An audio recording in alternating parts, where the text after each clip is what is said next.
December 8th, 1941. Lieutenant Commander Eugene McKinney stood on the deck of USS Gudgeon, watching black smoke still rising from Pearl Harbor. The acrid smell of burning oil filled his lungs. Around him, the submarine base had escaped the worst of the Japanese attack, not through any defensive miracle, but because Yamamoto's pilots had simply ignored the submarines entirely. McKinney's hands were still shaking, not from fear, but from rage. Through his binoculars that morning, he'd watched Arizona explode, the blast wave reaching him seconds later as a physical punch to the chest. Oklahoma had rolled over like a dying whale. West Virginia settled into the mud, her superstructure barely visible above the water. The battleship Navy, America's pride, lay shattered in the shallow harbour, but standing there on Gudgeon's deck, McKinney felt something the Japanese hadn't anticipated. The submarines had survived, and submarines, he knew, were patient hunters.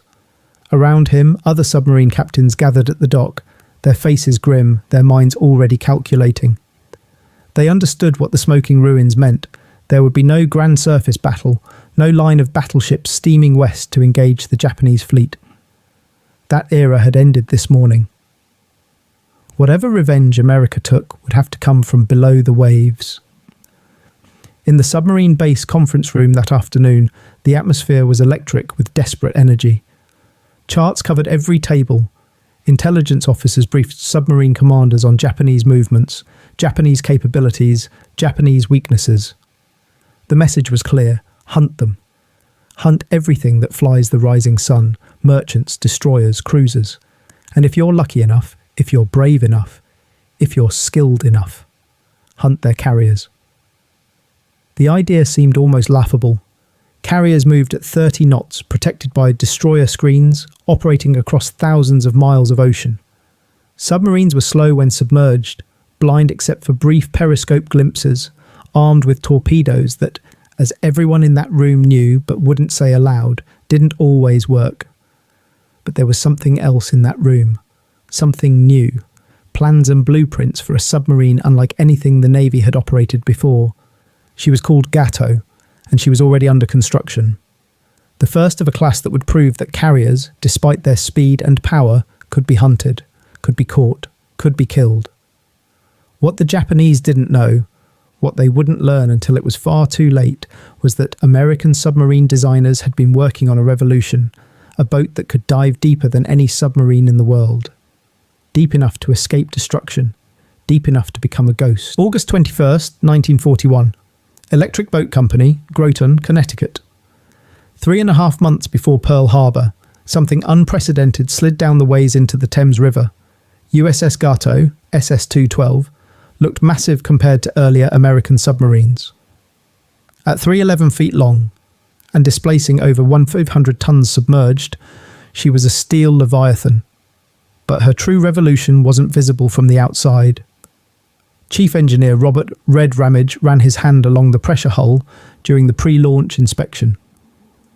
The steel felt different under his palm, thicker, stronger, high-tensile alloy that could withstand pressures that would crush earlier boats like tin cans. The hull was rated for 300 feet, a number that seemed impossible to submariners trained on boats that groaned and leaked at 200 feet. 300 feet, Ramage muttered to a fellow engineer. They want us to take her to 300 feet. The other man whistled low. The fish don't live that deep, Red.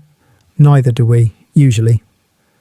What Ramage didn't say, what no one was saying publicly, was that Gato had already survived deeper during testing. 400 feet in the Long Island Sound, the hull groaning like a living thing, rivets crying out under stress, but holding, always holding. For submariners, this changed everything. Japanese depth charges were set to detonate between 50 and 250 feet. That was doctrine based on study of British and German submarines.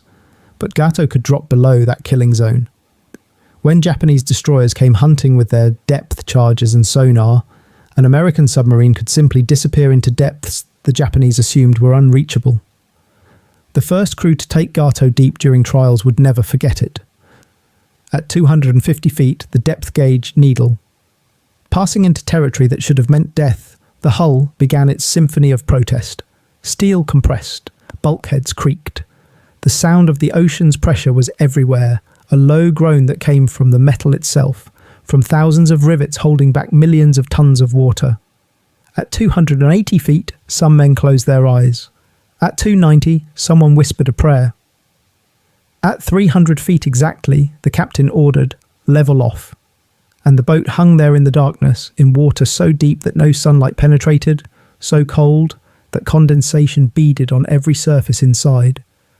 They stayed at 300 feet for 10 minutes, an eternity. Then the captain ordered, "Up periscope depth," and Gato climbed back toward the light. Her hull settling, her crew breathing again, everyone understanding that they'd just been somewhere submarines weren't supposed to go, and survived. May 4th, 1942. USS Nautilus, operating near Midway. Commander William Brockman had achieved the perfect attack. His submarine had penetrated the Japanese carrier screen undetected, reached ideal firing position on the carrier Kaga, and launched 4 torpedoes at point-blank range, 1 to 500 yards. Through the periscope, Brockman watched the torpedo wake's arrow toward the massive carrier. He could see Japanese sailors on deck, unaware of the death approaching. The torpedoes struck Kaga's hull with audible thuds that echoed through Nautilus's pressure hull. Nothing happened. Brockman kept watching, waiting for the explosions. The torpedo wakes had disappeared at the carrier's waterline. Direct hits, perfect shots. But Kaga sailed on, untouched, while Japanese destroyers suddenly turned toward Nautilus's position. "Crash dive," Brockman ordered, his voice barely controlled fury. "Take her to 300 feet. For the next 4 hours, depth charges hammered the water above Nautilus. Each explosion was a physical blow, shaking the boat, raining cork insulation from the overhead. But at 320 feet, below the Japanese depth charge settings, Nautilus was relatively safe. The pounding was terrifying, psychologically devastating, but not lethal. Later, after Nautilus escaped and surfaced after dark, Brockman filed his combat report. His language was precise, professional, damning. 4 torpedoes fired at optimum range. 4 direct hits observed. No explosions. Suspect torpedo depth control failure and/or contact detonator malfunction. The Bureau of Ordnance response was worse than the torpedo failure. They suggested that submarine commanders simply didn't know how to aim, that the hits were imagination, that the torpedoes were fine. The problem was crew competence. Throughout 1942 and into 1943, this nightmare repeated across the Pacific. Submarine after submarine achieved perfect attacks, watched torpedoes hit targets, and watched those targets sail away undamaged. The Mark 14 torpedo, America's primary submarine weapon, was catastrophically flawed. The magnetic influence exploder detonated prematurely or not at all. The depth control made torpedoes run too deep. Even when everything else worked, the contact detonator was so poorly designed that it often failed on direct impact. Submariners were dying because of these failures. USS Wahoo, under the legendary Dudley "Mush" Morton, pressed attacks so aggressively that she was eventually caught and destroyed in October 1943. But even Morton's aggression couldn't overcome torpedoes that wouldn't explode. Lieutenant Commander Eugene Fluckey, later one of the war's most successful submarine commanders, wrote in his diary after a failed attack in early 1943, "We did everything right. Perfect approach, perfect solution, perfect firing position. Watch 3 torpedoes hit a tanker. 3 thuds, no explosions. The tanker continued on course. We're being asked to fight with weapons that don't work, and when we report this, we're called incompetent. How many good skippers have we lost because headquarters won't believe us?" June 19th, 1944. 0730 hours, Philippine Sea, west of the Marianas. Commander James W. Blanchard stood in the cramped conning tower of USS Albacore, studying the horizon through the periscope.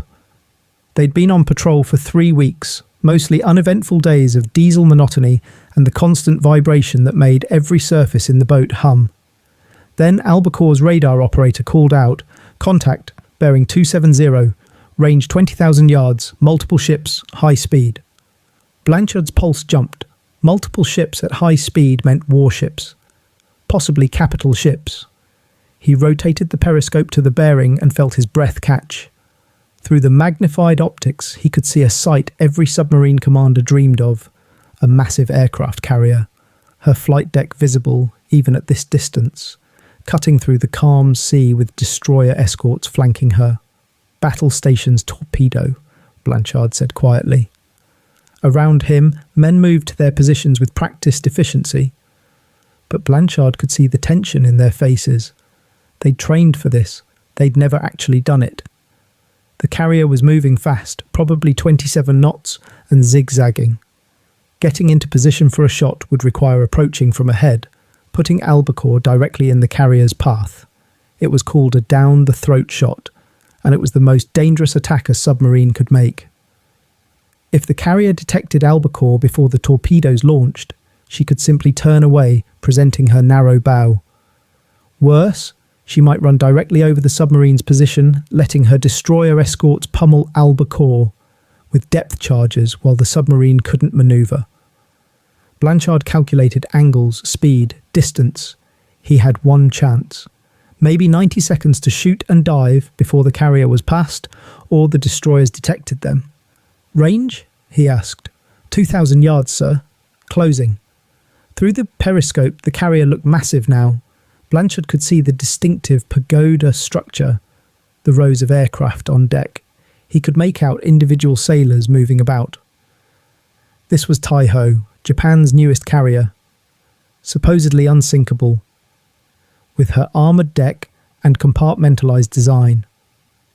At 1 acre 100 yards, Blanchard saw something that made his decision instant. A young Japanese pilot was being launched in a fighter, probably heading out on combat air patrol. The carrier's flight operations meant she would maintain steady course for at least another minute. "Final bearing and shoot," Blanchard ordered. "Fire one." The boat lurched slightly as the first torpedo left the tube. 5 more followed in rapid succession, each launch counted off by the torpedo officer. 6 Mark 14 torpedoes, each carrying 660 pounds of Torpex explosive, running at 46 knots toward the carrier. Then came the worst 90 seconds of Blanchard's life. Albacore hung there at periscope depth, vulnerable, waiting to see if the attack would work. Through the periscope, he saw a Japanese destroyer suddenly turn toward one of the torpedo wakes. A young Japanese pilot, apparently just launched, deliberately dove his aircraft into another torpedo wake, the explosion visible as a column of water and aircraft parts. Then Blanchard saw what he'd been hoping for, a massive explosion against Taiho's starboard side. The carrier shuddered from the impact, water and debris thrown high into the air. Crash dive, take her deep, all ahead full. Albacore plunged towards safety as destroyer screws thundered overhead. The first depth charges began exploding within seconds, massive concussions that felt like being hit with sledgehammers. The lights flickered. Cork insulation rained from the overhead. Men grabbed anything solid as the boat twisted through evasive manoeuvres. At 320 feet below the Japanese depth charge settings, Albacore levelled off. Above them, the depth charges continued, dozens of them over the next 2 hours. But they were exploding harmlessly in shallower water. The Gato's deep diving capability, the feature that had seemed like a marginal advantage, was keeping them alive. Aboard Taiho, Damage Control Officer Lieutenant Sakai Mori surveyed the torpedo damage with growing concern. The hit had torn a hole in the starboard side, flooding the forward elevator pit and several compartments. But the carrier's damage control teams had responded perfectly. Watertight doors sealed, flooding contained, flight operations continued. Taiho was hurt, but functional. What Mori didn't know, what no one knew yet, was that the torpedo had also ruptured aviation fuel tanks. Gasoline was leaking into sealed compartments at a rate of several gallons per minute. The fumes were accumulating in spaces throughout the ship. A junior damage control officer, trying to clear the air in affected compartments, made a decision that seemed reasonable. He ordered the ventilation systems turned on to maximum, thinking this would clear the fuel vapour. Instead, the fans distributed gasoline fumes throughout Taiho's interior spaces. The carrier became a floating bomb. For hours, Taiho continued operating. Admiral Ozawa remained aboard, directing the mobile fleet's attack on American carriers. Pilots landed and took off. The crew worked to repair damage. Everything seemed under control. Then, at approximately 15:30 hours, something sparked. Maybe an electrical short, maybe a careless cigarette, maybe static electricity. The source didn't matter. The entire ship exploded from within. Petty Officer Haruo Yoshino was in a passage below decks when the blast wave hit. Later, after being pulled from the water by a destroyer, he described the moment. There was no warning. One instant I was walking toward the engine room, the next instant the world exploded. The passage filled with fire. Men beside me simply disappeared in the blast. The pressure threw me through a hatchway. I don't remember hitting the water.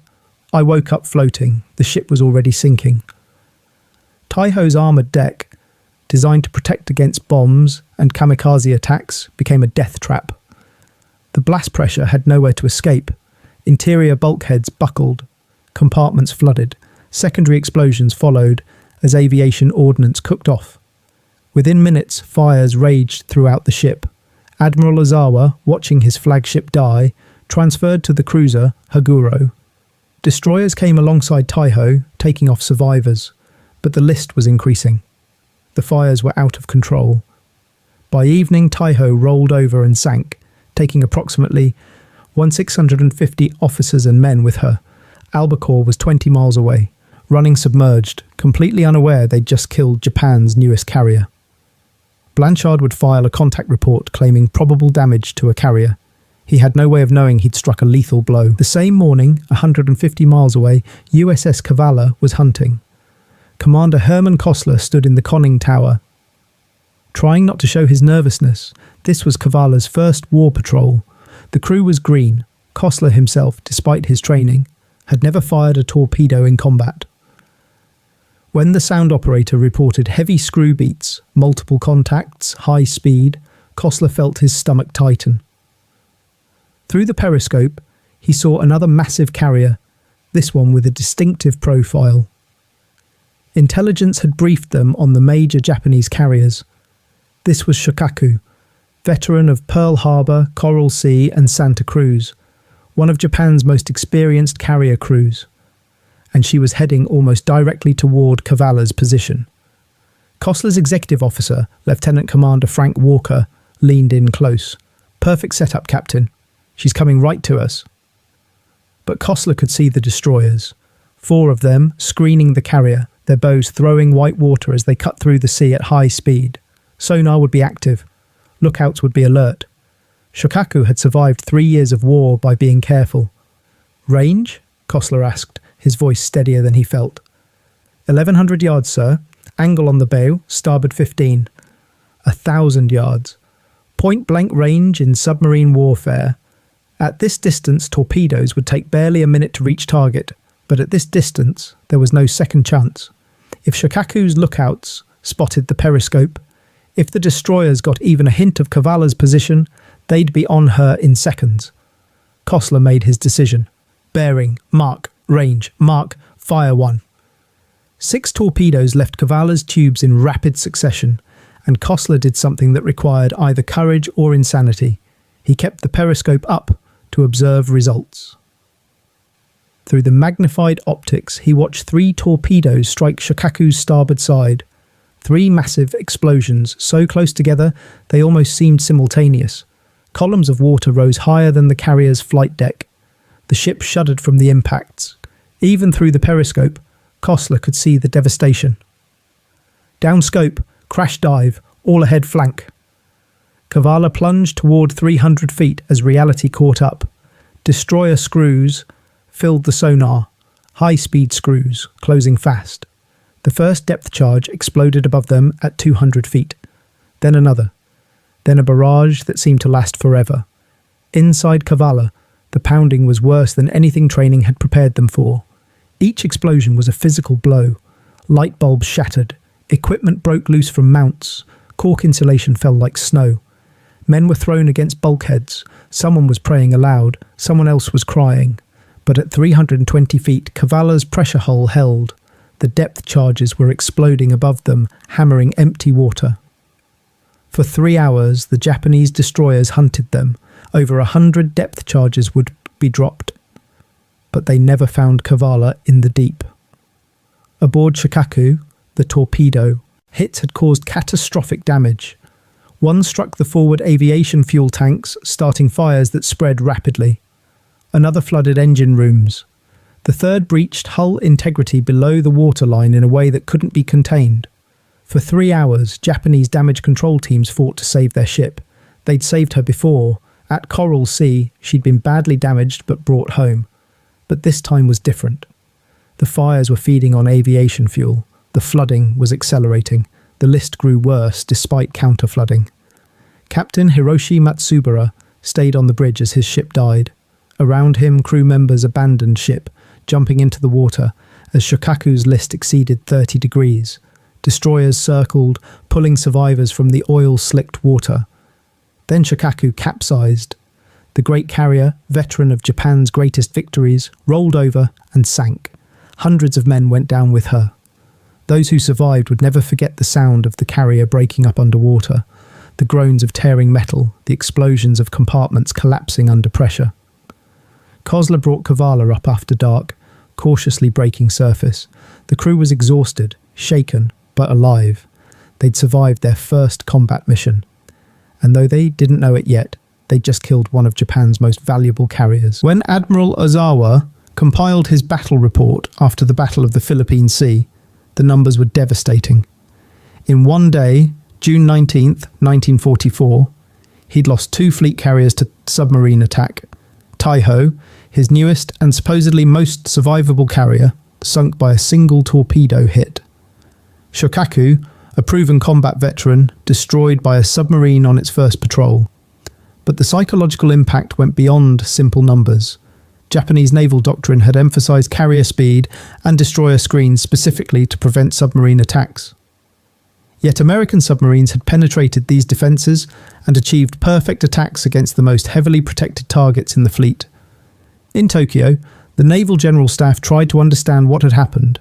How had carriers moving at high speed, protected by multiple destroyers, been caught by submarines? The answer, when they finally pieced it together, was worse than the losses themselves. American submarines could dive below Japanese depth charges. This single capability invalidated Japan's entire anti-submarine warfare doctrine. Every depth charge pattern, every attack procedure, every tactical manual was based on the assumption that submarines operated between 50 and 250 feet. American submarines could simply drop below this range and wait for the attack to end.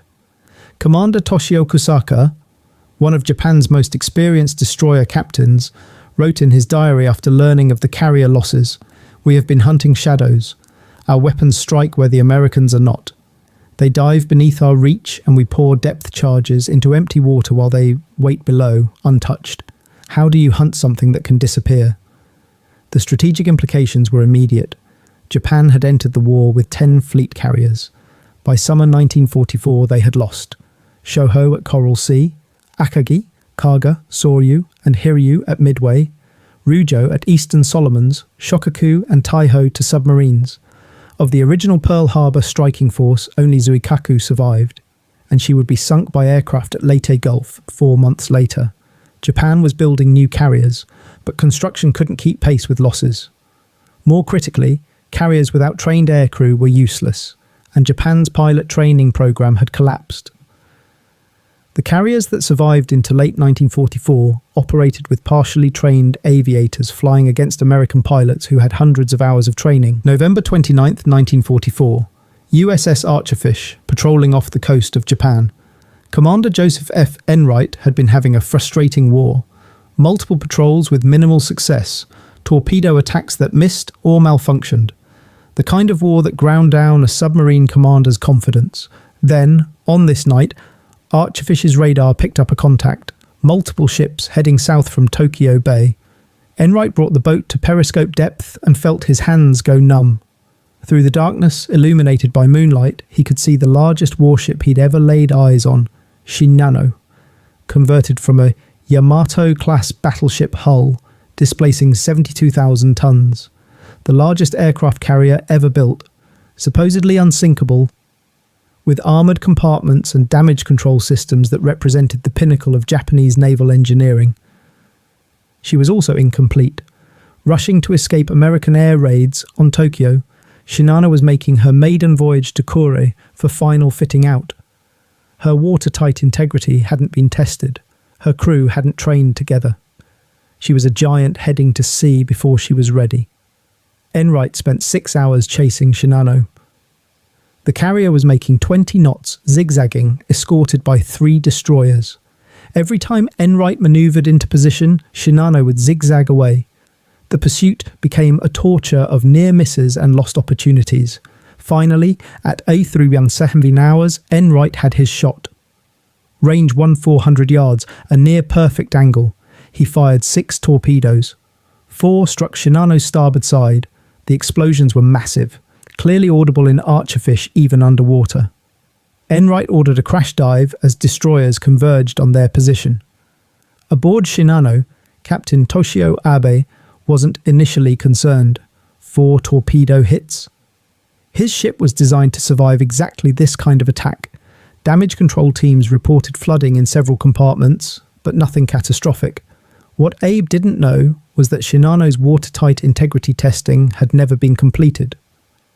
The rubber gaskets around compartment doors hadn't been properly sealed. Electrical cable penetrations through bulkheads weren't watertight. Water was flooding through openings that shouldn't have existed. For 7 hours, Shinano's crew fought to save their ship. They understood the flooding was worse than initial reports suggested. Counterflooding, to correct the list, only accelerated the inevitable. By 1,000 hours, Shinano was visibly settling in the water.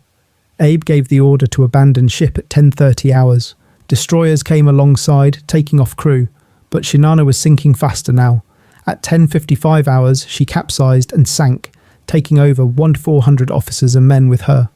The largest carrier ever built, sunk on her first voyage by a submarine that had spent months without a significant kill.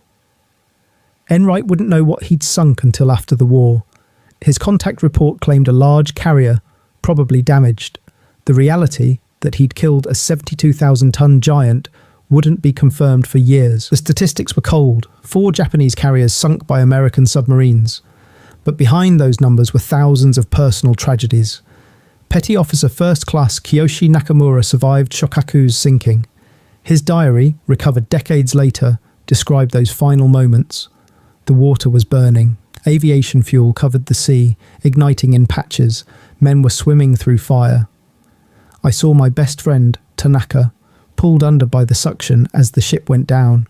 He was 20 years old. We'd enlisted together. I couldn't reach him. I watched him disappear. Lieutenant Richard O'Kane, commanding USS Tang, understood the human cost from both sides. Tang was eventually sunk by one of her own circular-running torpedoes on October 24th, 25, 1944. O'Kane survived along with 8 others, spending the rest of the war in Japanese POW camps. He'd sunk 33 ships, among the most successful submarine commanders in history. But he'd also watched Japanese sailors die, seen men burning in oil-covered water, heard the screams of the drowning. In a post-war interview, O'Kane was asked if he regretted the attacks. His answer was quiet, measured. Regret? No, it was war. They would have killed us without hesitation. But forget? Never. I see their faces sometimes. Young men like our crew.